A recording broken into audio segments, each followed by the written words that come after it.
The Congress party has made the Modi-Xi bilateral about Galwan. Remember the Galwan clash in June 2020 in Ladakh?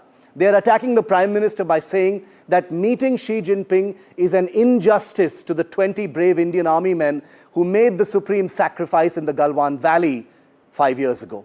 I have to say this plainly tonight, and you will permit me, viewer.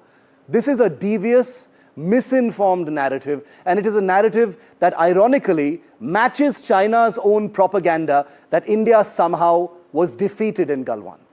I, as a journalist, wrote the first-hand account, the only first-hand account of the Galwan clash. And I am here to tell anyone listening, including the Congress party, they don't really listen to me, but if they are listening, that justice for those men happened that very night on the banks of the Galwan River.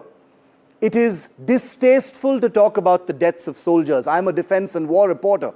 But the truth is this, at least 41 Chinese officers and soldiers, probably more, were actually killed that night. Why isn't the Congress talking about that?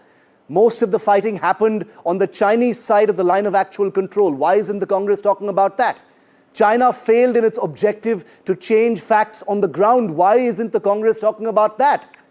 It paid a very heavy price, China did, losing not just soldiers, but a commanding officers like India did, and several specially trained troops who had been brought in to deceive the Indian army. Why isn't the Congress party talking about that?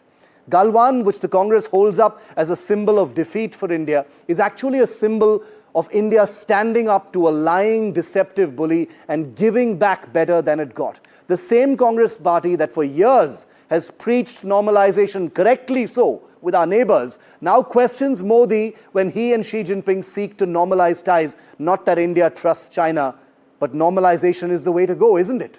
By calling Galwan a setback, perhaps knowingly or unknowingly, the Congress party insults the Indian army by projecting its finest hour of grit as a moment of defeat and humiliation. The Congress leadership has even said that our soldiers came back beaten and bruised. Pit ke aaye hain were the words that were used.